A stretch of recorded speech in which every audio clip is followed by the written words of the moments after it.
ഇവിടെ സ്ത്രീകളടക്കം പ്രതികരിക്കുന്നുണ്ട്, കോൺഗ്രസ് നേതാക്കളടക്കം പ്രതികരിക്കുന്നുണ്ട്. തൊട്ടടുത്ത മെഡിക്കൽ വിംസിലേക്കും കോഴിക്കോടേക്കും മടക്കി വിടുന്ന മടക്കൽ കോളേജാണിത്. ബോർഡ് മാത്രമേ ഉള്ളൂ മെഡിക്കൽ കോളേജല്ലേ. ഒരു ചെറിയ പനിയുടെ ചുമയുടെ മരുന്നല്ലാണ്ട് അതിനപ്പുറത്തേക്ക് ഒരു കാര്യങ്ങളും ഇവിടെ ഇല്ല എന്നുള്ളത് ഇവിടെ ഞങ്ങളാരും പ്രത്യേകിച്ച് പറയേണ്ട കാര്യമില്ല. ഇവിടെ ഓരോരുത്തരുടെയും അനുഭവമാണത്. ഇവിടെ എന്താണ് പ്രസവിച്ച സ്ത്രീയുടെ വയറ്റിൽ നിന്നാണ് ഇപ്പോൾ തുണിക്കഷ്ണം കിട്ടിയതെന്നാണ് പറഞ്ഞിട്ടുള്ളത്. അപ്പോൾ അവർക്ക് നീതി കിട്ടണം. ഇത് കാലങ്ങളായിട്ട് സർക്കാരിന്റെ ഒരു അനാസ്ഥയുടെ ഭാഗമായിട്ടാണ് ഈ മെഡിക്കൽ കോളേജ് പ്രവർത്തിക്കുന്നത്. ഇവിടെ വരുന്ന രോഗി എത്ര ഗുരുതരാവസ്ഥയിലാണെങ്കിലും അവരെ കോഴിക്കോടേക്ക് റെഫർ ചെയ്യുന്ന ഒരു സംവിധാനമാണുള്ളത്. ഇങ്ങനെ അഥവാ ഇവിടെ വെച്ച് എന്തെങ്കിലും ചികിത്സ കൊടുത്താൽ തന്നെ ഇതുപോലെയുള്ള ചികിത്സാ പിഴവുകളാണ് നടത്തുന്നത്. ഇതാണ് ഇവർ ഉന്നയിക്കുന്ന കോളേജിലെ ചികിത്സാ പിഴവിലാണ്.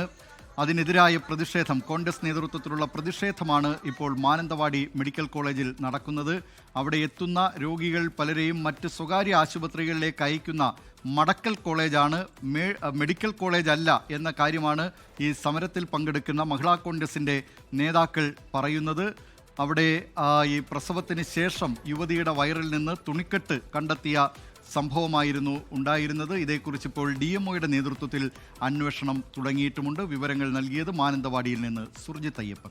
ലോകത്തെവിടെയായാലും ഏത് സമയത്തും 24 വാർത്തകളും ഓഗ്മെന്റഡ് റിയാലിറ്റി പാക്കേജുകളും എക്സ്പ്ലെയിനറുകളും വിശദമായി കാണാൻ ഞങ്ങളുടെ YouTube ചാനൽ നിങ്ങൾക്ക് സബ്സ്ക്രൈബ് ചെയ്യാം.